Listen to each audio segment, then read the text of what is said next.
Demand function, ठीक है, this is where we stopped. तो डिमांड फंक्शन जो हम लोग अब तक किए, उसके बाद का नेक्स्ट टॉपिक है डिमांड फंक्शन। सबसे पहले ये समझने के लिए थोड़ा सा रफ वर्क लगेगा, हम लोग को पहले समझना पड़ेगा कि फंक्शन का मतलब क्या है। ठीक है, ये एक मैथमेटिकल टर्म है। डेरिवेटिव चैप्टर जिसका होगा वो ऑब्वियसली ये सब चीज़ पढ़ चुका होगा, फंक्शन, लिमिट, उसके बाद ही जाके D by D x and integration, derivatives and integration शुरू होता है। स्टिल एक बार बात कर लेते हैं इसके ऊपर। फंक्शन में हम लोग को बार बार ऐसा कुछ फंक्शन देखने को मिलता है, y is the function of x, और इसको एक्सप्रेस कुछ इस तरीके से किया जाता है, let's say y is equal to 3x² plus 2x plus 4। और कुछ समझ में नहीं आ रहा था इसलिए लिख दिए। जिन लोग का मैथ्स नहीं है या मैथ्स वीक है वो ज़्यादा रोना धोना मत करना please, because it has nothing to do with actual demand. ये हम सिर्फ फंक्शन समझाने के लिए बता रहे हैं, ठीक है। एक बार समझ लो, ज़्यादा जानने में तो प्रॉब्लम नहीं है, कम जानने में टेंशन है, इसलिए। नाउ देखो, y is equal to 3x² plus 2x plus 4 का मतलब ये हो गया कि अभी for any value of y का वैल्यू क्या होगा ये सोचना नहीं है आपको, आप खाली x का एक वैल्यू डालिए दोनों जगह पे। ठीक है, आप x का वैल्यू डालिए दोनों जगह पे, y का वैल्यू जो होगा वो आ जाएगा। फॉर एग्जाम्पल अगर हम x का वैल्यू लेते हैं, लेट x इक्वल टू 2, तो क्या होगा, y का वैल्यू 3 × 4 प्लस 2 × 2 प्लस 4, तो 4 4 8 और 4 3 12, 12 और 8 20, तो y का वैल्यू 20 हो गया। ठीक है, इस इस पूरे इंटायर सिस्टम को फंक्शन बोलते हैं। एंड अगर सिर्फ फंक्शन डिफाइन करना है तो it can be defined as an instrument or a tool where you need to put the input and it will give you the output। ठीक है, एक मशीन है, एक सिस्टम है जिसमें कि आप एक रॉ मटेरियल डालते हो और वो फिनिश गुड्स बन के निकलता है। ये रिलेशनशिप, दो एक्स और वाई के बीच का रिलेशनशिप को वो मैथमेटिकली या आई शुड से अल्जेब्रिकली वो उसको प्रेजेंट करता है। ठीक है, यहाँ पे y is a function of x का मतलब ये हो जाता है that x is the independent variable, independent free है, and y is the dependent variable. y dependent है, किस पे डिपेंडेंट है, x पे। x का वैल्यूज अपने मन से मूव होगा और उसका असर y के वैल्यू पे दिखेगा, उसका असर, इफेक्ट। ठीक है, नाउ अगर ये सारा ज्ञान अब हम लोगों को पुट करना है डिमांड फंक्शन में, तो जो अब तक का हम लोग का लास्ट डिस्कशन रहा है डिमांड फंक्शन को लेके, उससे हम लोग क्या डिराइव कर सकते हैं। सी, अभी हम लोग पढ़े थे factors affecting demand. Obviously it is but obvious to say that those are the things, जो जो चीज़ हम लोग, वो price of the commodity, income of the consumer और वो सब एक्सेट्रा एक्सेट्रा चीज़ डिस्कस किए थे, वो सारा चीज़ का इम्पैक्ट डिमांड पे पड़ता है। तो मेरा जो डिमांड फंक्शन होगा वो कुछ इस तरीके का होगा, dx is a function of price of x, or I should say income also, or price of related commodity also, taste and preference also, demography also, government policies also, and dot dot dot। ठीक है, अलग अलग book में अलग चीज़ दिया हुआ रहता है, उसके लिए डॉट मार दिए, जो भी है वो लिख लो यहाँ पे। ठीक है, बात समझने का कोशिश ये करो कि देखो यहाँ पे क्या है, फंक्शन जो है, आई मीन सॉरी, ये जो फैक्टर्स अफेक्टिंग डिमांड है, these are the independent variables, and dx is the dependent, demand is the dependent variable। ठीक है, तो इन सारा चीज़ का मूवमेंट होने से इसके ऊपर, डिमांड के ऊपर असर पड़ेगा।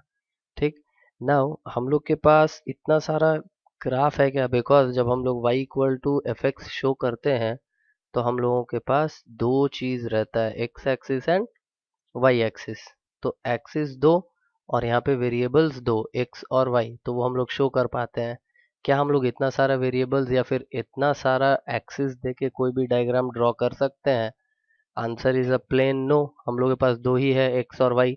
तो उसके लिए क्या किया जाता है, इसी पूरे फंक्शन को श्रिंक कर दिया जाता है। ऐसे देखो, dx demand of x is a function of price of x, other things remaining the same, don't forget to mention this, other things remaining the same. ठीक है, इसको इकोनॉमिक टर्म में इसको सेटरस परिबस भी बोलते हैं। ठीक है, other things remaining the same को एक बार में इसको बोलते हैं सेटरस परिबस।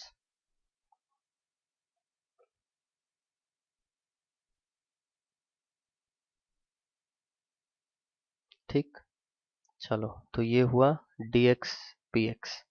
Now here what we are trying to say is that price of x is the independent variable which has its impact on demand for the product x if other things remain are kept at a constant level. Now this can also be written like this: dx is a function of I, again ceteris paribus. It can also be written like this, that dx is a function of py ceteris paribus.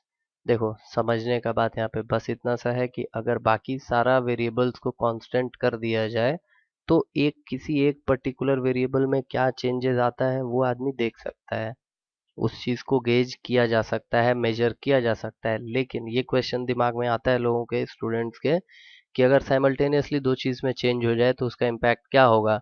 Unfortunately at this level you guys are not suppose to know that, and frankly speaking I also don't know कि वो उसके लिए क्या, उसके लिए फिर बहुत high fund ये लगेगा, स्टैटिस्टिक्स का कैलकुलेशन वगैरह लगेगा, तब जाके उसका आंसर निकल पाएगा। If the question is let's say price of a particular commodity increased and income of the consumer also increased at the same time, then what will be the impact on the demand for that particular commodity? It is very hard to say at our level, right? अभी अपने level पे ये बोल पाना कि उसका impact क्या होगा ये थोड़ा मुश्किल काम है, क्योंकि हम लोगों को सिर्फ एक एक्सिस पे कैलकुलेशन सिखाया गया है, दो एक्सिस आई मीन दो तीन चीज पे मूवमेंट हम लोग एक साथ नहीं बोल पाएंगे। ठीक है, तो ये था हम लोग का डिमांड फंक्शन। अब आते हैं हम लोग के next topic, that is law of demand. बहुत ही प्लेन एंड सिंपल चीज है ये लॉ ऑफ डिमांड, ज़्यादा दिमाग दौड़ाना ही नहीं है यहाँ पे, एकदम शॉर्टकट में लिख दें तो यहाँ पे सिंपल यही बोला जाता है कि price of any commodity if it will increase the demand for that particular commodity will decrease and vice versa. Vice versa मतलब उल्टा, सेम चीज का उल्टा। ठीक है, कि अगर प्राइस किसी चीज का कम हो जाएगा तो उस चीज का डिमांड बढ़ जाएगा। ये चीज सुनने में बहुत ही सिंपल लगता है और एक्चुअली है भी, कि किसी भी एक पर्टिकुलर चीज का अगर दाम बढ़ा दिया जाए तो demand of that particular commodity will go down. ठीक है, बहुत ही नॉर्मल बात है ये, इसलिए उतना इसके लिए दिमाग नहीं दुखाना पड़ता। ठीक है, मगर फिर भी देखो इसमें एक चीज है, एक क्वेश्चन ऐसा है जो पूछ लेने से थोड़ा प्रॉब्लम आ जाता है, and that question is why. कोई किसी भी चीज का प्राइस बढ़ने से उसका डिमांड क्यों कम होगा, ये बताना थोड़ा मुश्किल हो जाता है। Anyways, before getting into that part, let's see we have few assumptions of the law of demand. assumptions of law of demand को यहाँ पे 6 पॉइंट्स दिया हुआ है और सब पॉइंट में यही सारा बात है, प्राइस छोड़ के बाकी सारा चीज को उन लोग कांस्टेंट बताया है। देखो पॉइंट नंबर 1 में बोलता है कि इनकम चेंज नहीं होना चाहिए, पॉइंट नंबर 2 में बोलता है टेस्ट एंड प्रेफरेंस चेंज नहीं होना चाहिए, पॉइंट नंबर 3 में बोलता है रिलेटेड कमोडिटी का प्राइस सेम रहना चाहिए। ये एकदम टिपिकल बकवास है, बिकॉज यहाँ पे लॉ ऑफ डिमांड का मतलब ही हो जाता है that we are dealing with the price of the product and not with any other thing, so all of the other factors will remain constant. ठीक है, एक बार में हम यहाँ पे लिख देते हैं, अजम्पशन यही है, other things remaining the same.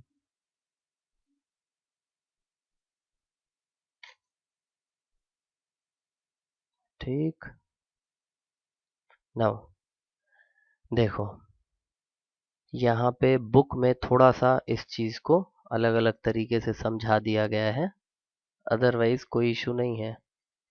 ठीक है, क्योंकि देखो ये डिमांड शेड्यूल, डिमांड कर्व, ये सब पहले लेके इन लोग आ गए हैं। हम लोग वैसे नहीं करेंगे, हम लोग अपने तरीके से जैसे करते हैं वैसे कर लेंगे एक बार। देखो लॉ ऑफ डिमांड के बारे में बात कर रहे थे तो पहले law of demand he complete कर लेते हैं, फिर डिमांड शेड्यूल और डिमांड कर्व में जाएंगे। तो ये अजम्पशन हो गया, लॉ ऑफ डिमांड हो गया। Next we have reasons for the law of demand. Law of demand हर बार करेक्ट कैसे होता है या क्यों होता है, क्यों ऐसा होता है कि किसी चीज का प्राइस कम होने से उसका डिमांड बढ़ जाता है। ठीक है, सो सबसे पहले point number 1, let's discuss income effect. Income में फर्क पड़ता है लोगों के, इसलिए ऐसा होता है। नाउ यहाँ पे समझने के लिए देखना पड़ेगा कि इनकम क्या क्या होता है। देखो, दो तरीके का इनकम होता है, एक होता है नॉमिनल इनकम और एक होता है रियल इनकम। ठीक है, नॉमिनल इनकम का मतलब हो गया कि ₹10,000, लेट्स से कि अगर किसी का सैलरी है 10,000 रुपया, ठीक है, तो वो क्या एक्चुअल में घर ले जाके 10,000 रुपया खा जाएगा, वो 10,000 का नोट खा लेगा? Answer is no. सो ये 10,000 रुपीज जो है वो एक नॉमिनल कंसेप्ट है, सिर्फ बोलने का बात है। ठीक है, वेर एज अगर हम किसी को नौकरी पे रखें, उसको 10,000 रुपया देते हैं, तो एक्चुअल में रियल में हम उसको क्या दे रहे हैं? हम उसको 10,000 रुपया का परचेजिंग पावर दे रहे हैं, परचेजिंग पावर। ठीक है, जिससे कि वो रियल गुड्स खरीदेगा, रियल गुड्स। ठीक है, real goods like any any commodity which is of use to us, हम लोग जिसका इस्तेमाल करते हैं। ठीक है, तो देखो अब ये दो तरीके का इनकम है। अब simply put I can say, हम तुमको 10,000 रुपया देते हैं और 10,000 रुपया नॉमिनल इनकम हो गया, सैलरी तुम्हारा, और उससे जो तुम चीज खरीदते हो वो हो गया तुम्हारा रियल इनकम। ठीक है, इस सिनेरियो में अगर बात किया जाए, keeping these things in mind, ठीक, तो अब अगर price for commodity x increases, क्या होगा? नॉमिनल इनकम पे कोई फर्क नहीं पड़ने वाला है, तुम्हारा सैलरी बढ़ने घटने वाला नहीं है इमीजिएटली। इन दी लॉन्ग रन ऑब्वियसली तुम थोड़ा हड़ताल कर लो, रो लो गा लो और हम तुम्हारा सैलरी बढ़ा देंगे, बट इमीजिएटली तो कुछ नहीं होने वाला है। Your salary is fixed, price उस चीज का बढ़ गया, अब क्या होगा? एक्चुअली देखो, इस प्राइस के बढ़ने की वजह से रियल इनकम तो घट गया ना, बिकॉज सैलरी तुम्हारा वहीं का वहीं है, मगर परचेजिंग पावर कम हो गया। अब तुम उतने पैसे में कम सामान खरीद पाओगे क्योंकि चीज़ों का दाम बढ़ चुका है। तो जब इनकम कम होगा, obviously your demand for the product will go down. ठीक है, एंड इसी पे दूसरा चीज़ भी डिस्कस कर लेते, let's say price of x goes down. अब यहाँ पे क्या होगा? सिंस किसी भी चीज़ का प्राइस कम हो जाने की वजह से सैलरी तुम्हारा बढ़ा ना घटा, लेकिन प्राइस अगर चीज़ों का कम हो जाता है तो परचेजिंग पावर इंक्रीज हो जाएगा, और जब आदमी ज़्यादा कमाएगा तो ऑब्वियसली ज़्यादा डिमांड करेगा। ठीक है, and this is what law of demand says. ठीक है, तो लॉ ऑफ डिमांड में भी यही बात लिखा हुआ था, इनकम इफेक्ट भी यही शो करता है।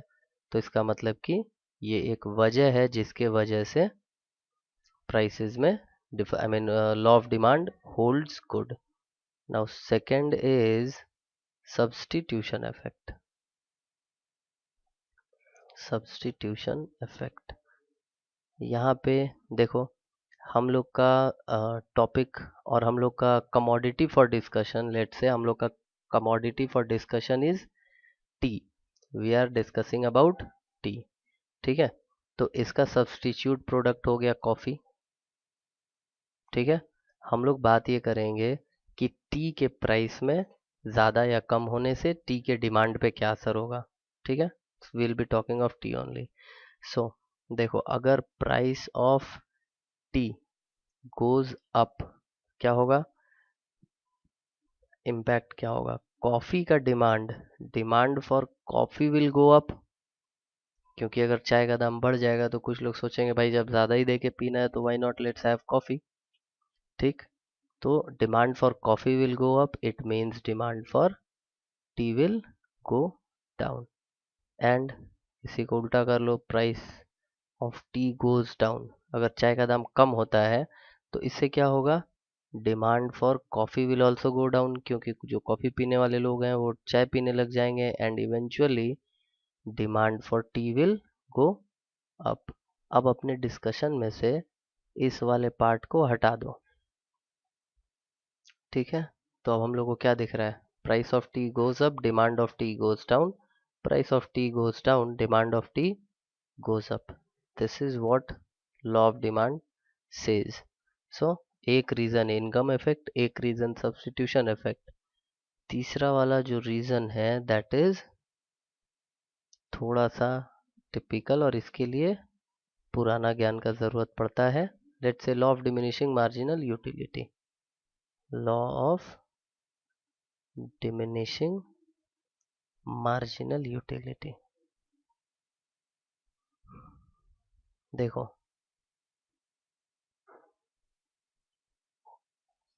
अभी डिमिनिशिंग मार्जिनल यूटिलिटी और utility, so again will start from the last point itself. Utility मतलब क्या,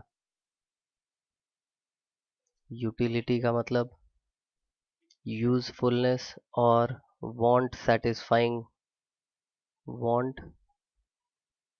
satisfying quality of a product, quality of a product, ठीक है। This is called utility. Now marginal utility इसका क्या मतलब होगा, मार्जिनल यूटिलिटी का मतलब ये हो जाता है कि utility derived from the utility derived the consumption of from the consumption of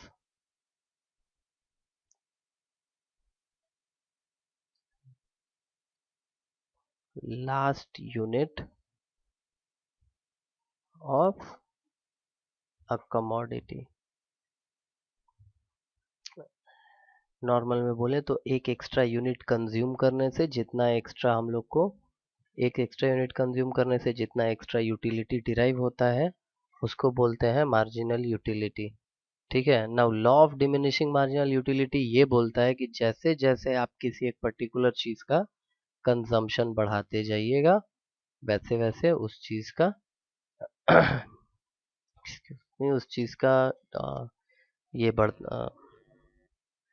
उसका जो मार्जिनल यूटिलिटी होगा वो डिक्रीज होता जाएगा। So law of diminishing marginal utility यही बोलता है कि जैसे जैसे आप एक पर्टिकुलर कमोडिटी का कंजम्पशन बढ़ाते जाइएगा the utility derived from every extra unit consumed will keep on going down, it will decrease diminish, ठीक है।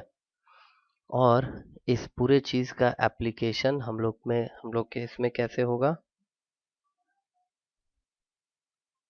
तो पूरे चीज का अपने में क्या यूज है देखो।